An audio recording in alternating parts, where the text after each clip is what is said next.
What is the saddest thing you have heard a child say? 1. I was a doctor at an emergency room and received a child with 80% of his body burned in an alcohol accident. I knew he was going to die in a few days due to his injuries. When I talked to him, he was completely conscious. The only thing he was concerned about was going to his class on Monday because he couldn't miss it. Otherwise, his mother would lose the educational assistance money the government gave her. They were very poor. A few days later, before his death, the last thing he asked me was if there was yogurt in heaven. I cried for days. 2. In recent news, a man entered an electrified swimming pool to save his daughter and subsequently died from electrocution. His daughter survived. My 5-year-old son looked wide-eyed as I read the report to my wife. Silence overtook the room for a moment. Then, in a small, still voice, he said, "Daddy, would you die for me?" "Yes, of course." Tears welled up in his baby brown eyes. "I would die for you." Needless to say, I swept him into my arms and broke down. 3. I have a neighbor who shouts at his kids a lot. He has a close friend with a little girl, Mindy. Does this guy also shout at his kids? I don't know. The other day, my neighbor's son, Marco, and Mindy, both 6, rang my doorbell. "Marco threw his monster ball on your balcony. We want to get it, if you won't be angry." I said, "Of course I won't be angry. Come in." Mindy said, "Are you really not angry?" I said, "No." Mindy said, "When are you angry?" I said, "I'm never angry with kids." Mindy said, "Really?" I said, "Yes." Mindy said, "Never?" I said, "Never." Mindy said, "Not even if we do something wrong?" I said, "No.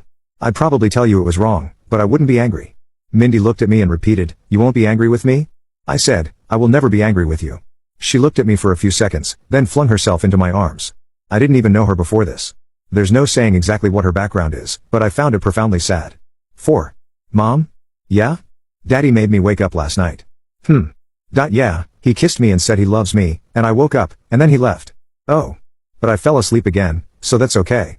Sunshine, of course, it's okay. He loves you more than anything else in the world. Now go brush your teeth. Time for school. That was the last kiss my child ever got from his dad. Later that same night, this loving dad committed suicide. It had been a goodbye kiss. We didn't know it until that day. 5. Don't cry, Ma. I know, and I am ready. These were the words spoken by a 5-year-old girl under my care when I worked in a pediatric oncology ward a few years ago. She was a beta thalassemia major patient, a real cutie. I can still remember her curly hair, friendly smiles, and how talkative she was on her good days. She had undergone 2 bone marrow transplants in the past but came back with recurrent complications from the procedures. We tried our best, but she was dying, and she knew it. We were on the verge of tears during our morning review that day and heard her comforting her parents. She passed away peacefully in her sleep after weeks of fighting. May you rest in peace, baby girl. 6. We received a 7-year-old girl for what was to be one day. The plan was for her to appear in court the next day to give testimony about what her mother's boyfriend had done to her. The expectation was that she would then be returned to her mother, with the boyfriend out on his ear. When she returned, she told me she had to live with me because her mother loved the boyfriend more and wouldn't kick him out of their house. Since the living arrangements with the father were complicated, she couldn't go there yet, so she had to be with strangers. She asked me if I knew why her mother would do such a thing. I struggled to give her some answer without disparaging her mother, as that can hurt a child. I said, even grown-ups get confused about what's important. She cried on my shoulder until she was exhausted. Why indeed? Was all I could think. We managed well, and in 6 months, she was returned to her father.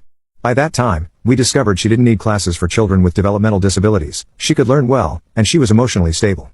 Her life got significantly better, but the scar from her mother's rejection stayed for a long time. 7. I was at the park with my 2 sons one day. They were around 5 and 6. I can remember giving them snacks and cheering for them when they showed me one of their look what I can do moves. Nothing fancy or over the top, just a regular day at the park. A little boy around the same age as my children walked up to me and asked, "Why are you so nice to them?" I responded, "Because those are my kids, and I love them." He said, "Are you always that nice to them?" I replied, "Yes, I'm their mom." He then looked incredibly sad, gave me a hug, and ran off. I pray for him all the time.